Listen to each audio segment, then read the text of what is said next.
El Titanic fue considerado el barco más lujoso e impresionante de la época.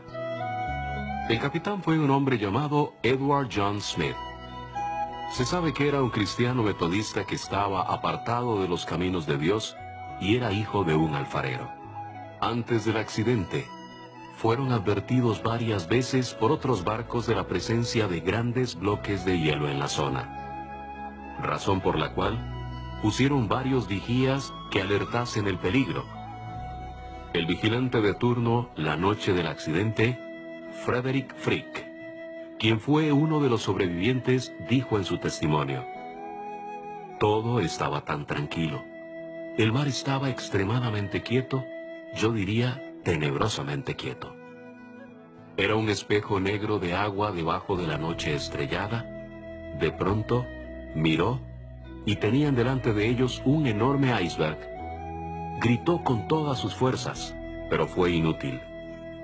Estaba ya demasiado cerca. El impacto era inevitable.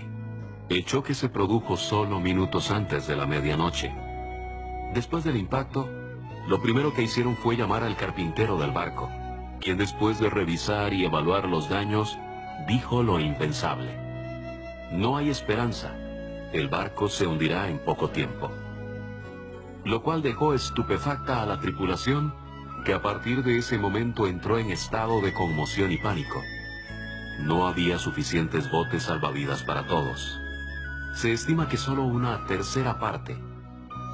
Y en el intento desesperado de ocupar un lugar en los pocos disponibles, la gente se mataba a disparos. Se enviaron señales pidiendo auxilio en clave Morse. Usaron el famoso código SOS, que a partir de allí sigue siendo la clave más conocida. SOS significa: salva nuestras almas, salva nuestro barco, sálvanos o moriremos.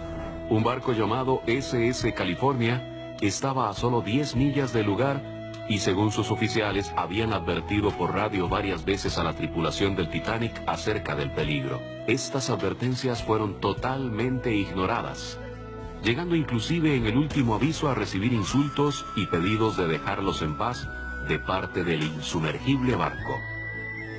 Entonces, al ver que sus advertencias eran ignoradas y ser objeto de palabras hirientes, la tripulación del SS California tomó la decisión, junto con su capitán, de apagar la radio y retirarse a descansar. La radio fue apagada solo 10 minutos antes de que el Titanic chocara. Algo que es famoso y en lo que coincidieron varios sobrevivientes fue que la orquesta del Titanic estuvo tocando hasta el final. La canción que entonaban era el himno Más cerca, oh Dios, de ti. El barco se hundió aproximadamente a las 2:20 de la mañana, entrando en las aguas de Terranova. Murieron las 2/3 partes de sus ocupantes y solo una tercera se salvó. Datos sin importancia, coincidencias, no lo creo.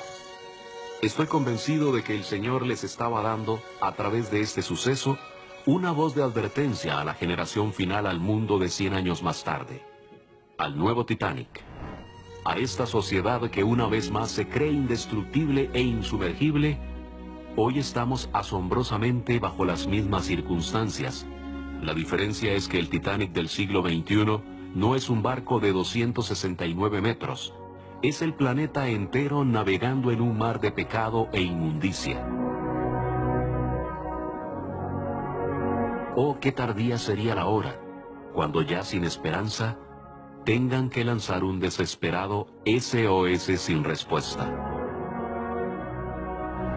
El Señor en su palabra compara el tiempo del fin de los días de Noé, donde curiosamente otro barco estaba involucrado. El barco de